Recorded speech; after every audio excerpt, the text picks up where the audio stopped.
اب یہاں ایک بات ضرور سمجھ لیں، گزشتہ امتوں میں 72 فرقے تھے اور اس امت میں 73 فرقے۔ سوال یہ ہے کہ گزشتہ امتوں میں 72 فرقے تھے، اس امت میں 73 فرقے کیوں ہیں؟ ایک فرقہ بڑا کیوں ہے؟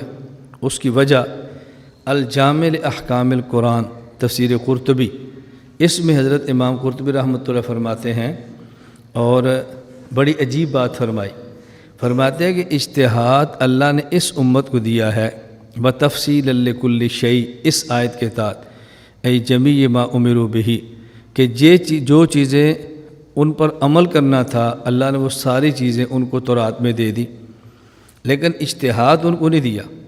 فرمایا وَلَمْ يَكُمْ إِنَّهُمْ اجتہاد قط انما خص بذلک امت محمد صلی اللہ علیہ وسلم۔ اجتہاد گزشتہ امتوں میں نہیں تھا، اجتہاد اس امت کی خصوصیت ہے۔ اب بتاؤ، جب پہلے نبی تھا تو دشمن بھی نبی کے تھے، وَكَذَلِكَ جَعَلْنَا لِكُلِّ نَبِيٍّ عَدُوًّا، نبی دین سمجھاتے تھے تو دشمن نبی ہوتے تھے۔ پیغمبر کے جانے کے بعد دین کو سمجھانے کا کام اللہ نے مجتہدین کو دیا، تو اب دشمن مجتہدین کیوں گے نا؟ پہلے اجتہاد نہیں تھا تو اجتہاد کے دشمن بھی نہیں تھے۔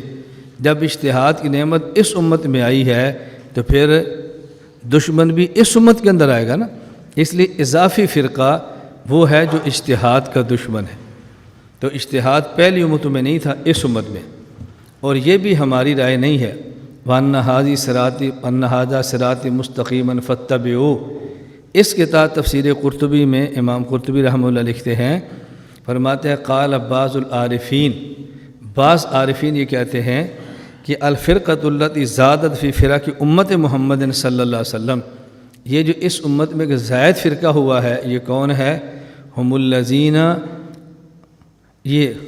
اس امت میں جو اضافی فرقہ ہوا ہے، یہ اضافی فرقہ وہ ہے الذین یبغضون الفقہاء، یہ جو فقہاء کی مخالفت کرتے ہیں یہ وہ ہیں۔ اب میں نے دو چیزیں بتائیں، نمبر ایک، پہلی امت میں 72 تھے، 72، اس میں 73 کیوں ہیں؟ اس لیے کہ اضافی نعمت آ گئی ہے تو اس نعمت کے دشمن کے اندر بھی آ گیا۔ نمبر دو، 73واں کون ہے؟ یہ میں نہیں کہہ رہا، امام قرطبی فرما رہے ہیں، یہ 73واں کون ہے؟ یبغضون الفقہاء، جو فقہاء سے بغض رکھتے۔ اللہ تعالی ہمیں اس سے محفوظ فرمائے۔ خیر، ہم اہل سنت بھی ہیں اور والجماعت بھی ہیں۔ نمبر دو، اس میں ایک بات اور سمجھ لیں، یہ آپ سے لوگ بہت سوال کریں گے، وہ یہ جو 73 فرقے ہیں، یہ 73 فرقے وہ نہیں ہیں کہ ایک فرقہ اہل اسلام کا اور 72 اہل کفر کا، یہ 73 کے 73 مسلمانوں کے۔ اس سے مراد وہ لوگ ہیں جو جنت میں جائیں گے لیکن ابتداءً نہیں جائیں گے، یہ کافر نہیں ہے، یہ ضال ہیں۔ کافر ہونا اور ہوتا ہے اور گمراہ ہونا اور ہوتا ہے۔ جو کافر ہوگا وہ گمراہ ضرور ہوگا، لیکن جو گمراہ ہوگا اس کا کافر ہونا ضروری نہیں ہے۔ اسے کہتے ہیں کہ ضلالت اور کفر میں، ضال اور کافر میں عام خاص مطلق کی نسبت ہے۔ جو کافر ہوگا وہ ضال ہوگا، لیکن جو ضال ہوگا اس کا کافر ہونا ضروری نہیں ہے۔ ضلالت الگ چیز ہے اور کفر الگ چیز ہے۔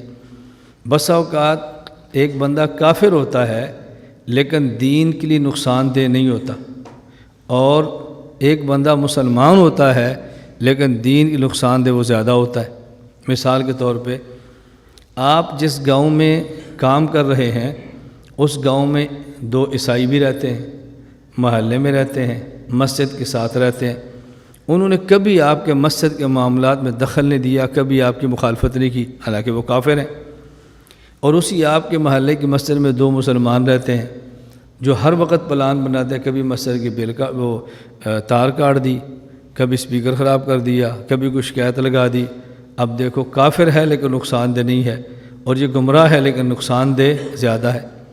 تو ہمیشہ بات کفر اسلام کی نہیں ہوتی، کبھی بات ضلالت اور ہدایت کی بھی ہوتی ہے۔ ان دونوں میں فرق سمجھا کرے ہمیشہ۔